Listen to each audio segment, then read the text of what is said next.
We're going to close out our media availability this afternoon here at Watkins Glen in advance of Sunday's Cheese at 3:55 at the Glen with Jeff Gordon, driver of the number 24 Exalta Chevrolet. And Jeff, coming into Watkins Glen, you have 4 wins here at this particular track. Just talk a little bit about, memories you have here at Watkins Glen and then really the goals of the weekend. Yeah, it's a fun, challenging road course, a lot different than what we have out at Sonoma. You got to be really aggressive here. The car aerodynamically, the team has to really pay attention to that aspect. But as a driver, you have to be super aggressive in the braking zones. So it's fun. It's challenging. It's great when you get it right, and it's easy to get it wrong. But we've had some good success over the years, and we've had some weekends that didn't go so well. But, the last time we were here, I was pretty encouraged with the speed that we had, even though we had an issue with the battery that prevented us from getting a good result. And so far this weekend with the practice we just had, I felt like the car has similar speed to what we had last year. All right, we'll go ahead and take questions for Jeff. If you have one, please raise your hand and state your name and affiliation.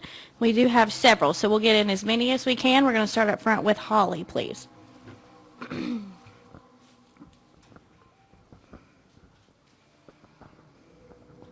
Hi, Jeff. Holly Kane, NASCAR.com. Last year coming into this race, a lot of our so-called really good road course drivers, such as yourself, had wins and had, berths in the chase secured already. This year, there are a whole lot of really good road course drivers, such as yourself and Tony and, even Casey and Clint that have won before, that don't have a win yet and don't have the security of the chase. Does that ratchet up the intensity at all this weekend at a road course like this? Yeah, slightly. Because there are no guarantees. Unless you get that win. That win means so much. I feel like we're doing what we need to do from a point standing point of view, and it's important for us, if we can't win this race, to be really solid again in a good solid finish and good points to build that buffer that we need if we can't get the win. But our goal is to win. We feel like this is a great opportunity, but yeah, there are other guys that have a similar opportunity. I think Allmendinger, certainly one that really stands out to me. But there are others, as you mentioned, and yeah, this is definitely one of the last, I would say, sort of wild cards. You think of restrictor plates and races in road courses as being a wild card of somebody that maybe you wouldn't necessarily expect, and not the drivers and the teams that are dominating on the mile and a half and some of the other tracks to be able to find their way into it. All right, we're going to go to Kenny. Kenny Bruce, NASCAR.com. Jeff, you're obviously the most successful road course racer out there today. Sunday's race will be your last, supposedly, road course start. What have those tracks like Sonoma and here, what have they meant to your career as you progressed? Yeah, I think early on, I just remember wanting to take on every challenge as a team that we possibly could to improve, to be a bigger threat for the championship. Back then, you had to try to be good everywhere because every track mattered for the championship, and it was something that we really pursued heavily. I enjoyed it, even though I didn't grow up road racing a lot. I did enjoy it. We had a team in a car that was capable of being very competitive, and especially Ray back in those early days when the crew chiefs had more flexibility as to how you could find an edge over the competition.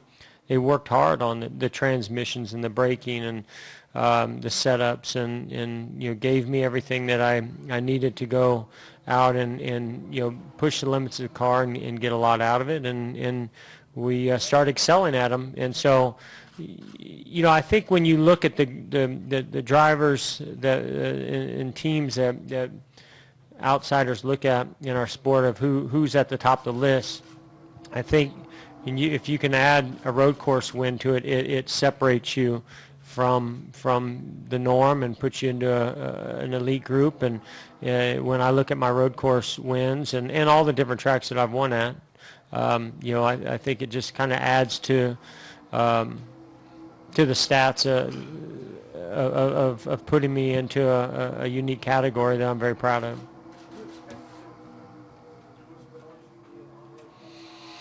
No. I remember going to Sonoma the first time and turning the car over on its side in the tire wall. I felt like I was pretty lost. So the second year, I really felt a big progression. And then the third year, which I think is when I won my first road course race, I think in 95, is it 95, 96, everything just started to click. And we worked hard at it. There's no doubt we worked hard at it. And that hard work paid off. All right, we're going to go to Rick and then Kyle. Rick Bonnell, Charlotte Observer. Hey, Jeff, what you said a minute ago about how the scoring system has changed. What you said a minute ago I thought was interesting about versatility and how the system almost demanded upon you that you were at least a little bit good everywhere. How much is that change, as far as the whole when you're in and versus you're still trying to deal with potential points issue, how much has that changed, the way that teams have to face their jobs week after week after week? It seems like the intensity and what you're trying to accomplish is very much the same as far as how you're trying to win everywhere. You're trying to put together point, like in my position. I think because we run good on a lot of different tracks has gotten us into a good points position that we're in, or a solid one at least. And if we were weak at certain tracks, we might not be in the position that we're in. But there's no doubt once you get a win or two under your belt, you start thinking about the championship and what you have to do in those 10 races. And you can give up a lot of races. You can give up a lot of things. You can just go for broke and go all out and try new things and get super aggressive. And it doesn't mean a whole lot if you don't accomplish what you want to accomplish in that particular race, if you have those other wins to back you up. And that's why I mean there's unique things and that are very positive for the sport on both sides.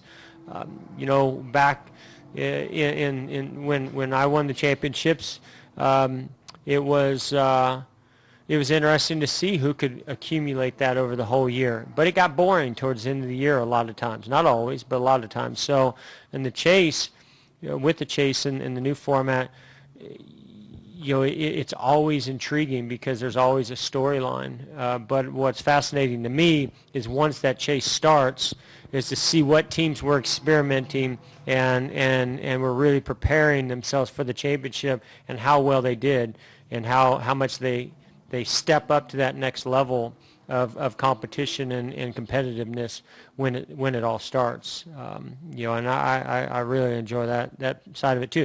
I'm disappointed we haven't been able to excel at it, and I'm hoping that does come our way this year. All right, go ahead, Kyle. Kyle Magda, Race Chaser Online. Jeff, actually I have a two-part. The first one's a follow-up to Kenny's question. You talked about struggling at Sonoma the first few years, and I know in 1993 you ran the Southwest Tour race the day before the Cup race. What were you able to take out of that to try to apply it and hopefully have a good day at Sonoma like you did in 1993? Try to have a good day that you did. I can't remember if that was Ray Evernham forcing me to do that or if I wanted to do that. It seems like a Ray thing. Back then I was just trying to get as many laps. You go into a track completely blind. We didn't test at that track, and I don't even know if we could. I can't remember. I remember I went out to do the driving school out there to sort of learn the track, and then I guess I followed that up with the Southwest Tour race. That didn't go so well. It didn't teach me much other than getting some laps. That never hurts. Yeah, and then the second question is, with all the success that you've had, I mean, what made you become so acclimated to these road courses? Was it having the open wheel background, or just like you said, getting the track time and the setups to make it better? I mean, I went to enough driving schools to get a little bit of knowledge. Prior to coming to NASCAR, I was pursuing everything. And if somebody gave me an opportunity to get in a race car or to go to a driving school, then I was packing my helmet bag and heading that way. And I did it up at Mossport in Canada. I did it with Skip Barber. And I think after I started NASCAR, I did the one out in Sonoma, and I also did the one in Phoenix with Bob Bondurant. So, I've done a lot of those schools, and I drove a lot of different types of cars. I remember driving the Super V out at Indianapolis Raceway Park before I ever got into NASCAR. And so I always liked it. And I did some go-kart racing too. I didn't do any shifting, but I did some go-kart racing on road courses. I mean, I went to the IKF Nationals and finished fourth in like 1980 or something in a go-kart. So it's not like I didn't have any road course experience whatsoever, but I never had it in a big car. But I enjoyed the challenge. It was fun to do something different than ovals. I feel like ovals were what I am best at and have been all the time, but I just was comfortable in going to a road course and doing something unique and different. And luckily, I drove for a team that knew how to put good race cars underneath me, not only on ovals but on road courses, and that made the learning curve come much easier for me. All right, we're going to go to Brant and then back to Woody in the back. Brant James, USA Today Sports. How much better and deeper is the road racing talent pool in the series since you arrived? Well, there's two parts to that. One is the cars are all so much more equal because they're, under the new rules that we've had for the last several years. I mean, the cars are almost built by NASCAR, in so many ways. They're just so limited as to what you can do to the cars. We used to have full-on specialized road course cars where they were completely dedicated to turning right more so than left, and we shifted the weight around, we shifted the bodies around, we did a lot of things. That's all gone now. We're basically racing cars that we would race on a short track that we race here, and they're not really designed for that, but we make do with it. And then you look, so the cars are very equal, which makes the drivers look much more equal. But then you do have a deeper field as well. It just seems like everybody over the years, where road course racing seemed to be brought into the sport, and I mean, it's been around for a long time, and I don't know, to me always when I think of drivers that were really good, they did well on the road courses, but then you had this big drop-off where drivers and teams just didn't really go after them and really struggled on them. But to me, about late 90s is when I saw everyone really putting a lot more focus and attention on them, and it started bringing the whole level of competition up higher. And by early 2000, 2001, it seemed like most of the field was good on a road course. All right, we're going to take Woody, and then we're going to squeeze in our two final questions here in the back. Go ahead, Woody. Woody Kane with MRN. Jeff, just want to get you to look ahead a little bit with the high drag package going back to Michigan after what we saw at Indianapolis. How you think that might play out, and if you think that track might be better suited to that package. I think in some ways it's better suited, some ways it's not. It's better suited and it's wider, and there's more ability to find some clean air. The package is great if you're in a straight line. I mean, it offers some really cool drafting opportunities, and if you have some momentum that you carry off the corner, it's really cool. As soon as you get behind a car and you're needing downforce, it takes it all away. So, a big wide track like Michigan, as long as we can get away from the cars in the corners, I think that it has the potential to create that big draft and momentum down the straightaways, which is what we're all hoping for. We'll know more when we get there, but I can promise you, if you get in the corner behind somebody, it's going to be a white-knuckle experience. It was at Indy, so I know it's really going to be one at Michigan, so you're going to be really searching for clean air. All right, go ahead. Hi, Jeff. Thanks for talking with us today. We're going to miss you out on the track. Oh, thank you. I wondered what you will remember most from racing here at the Glen, and then also, do you think there should be more road course races in the series? Well, it is interesting how it seems like they've gotten so intense and exciting, and fans seem to really enjoy, and the media seem to really enjoy these races. And I credit that to double file restarts. The road courses were always pretty spread out, and you didn't see as much action on them when we had single file restarts. When they went to double file restarts and the more equalized cars, all of a sudden these races just became bumper cars and flying through the dirt and knocking one another out of the way and tempers flaring, and that's that brings a lot of entertainment value to it. Well, I feel like I say this every weekend when I get asked about a track that I'm going to for the last time. I seem to remember the things that got away more than I think of the ones that were sitting in victory lane. I mean, those are great moments, and I'm proud of those. But I can't help but think of spinning out in the closing laps there, leading this race, going into one after I just watched Tony do the same thing about 25 laps before that. It was going to be a great battle between me and him, and I just went in there and lost it. So that one certainly stands out. I think I also ran out of gas on the last lap one time and got in Harvick's way, and he spun me out. So I remember those. But I also certainly have fond memories of coming here and just enjoying the challenges, and luckily I feel very fortunate to have won 4 races here, because I've come here before and really struggled and just felt like I was completely lost. The year that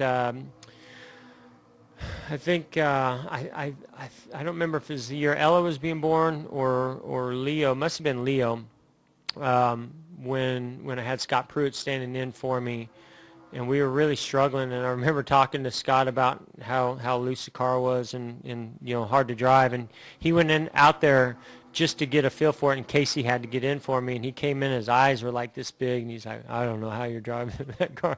And so that was not a fun weekend. So when you have weekends like that, it makes you appreciate the good ones where you pull off the victory that much more. All right, we'll take our final question. Go ahead. Mario Sacco, WETM. Kind of along those lines, I know the obvious answer is you won 4 times here, but what makes coming to the Glen so special for you? Well, one of the things that makes it so special is that me and my family vacation in New York, and so it's very close. It's a beautiful part of the country, and road course racing is a lot of fun.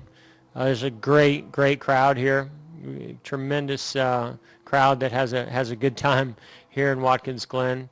And it's a track with tons of history that goes back a long way in NASCAR's history, but Formula One and all sorts of different types of road racing, and it's a real privilege to get a chance to race here.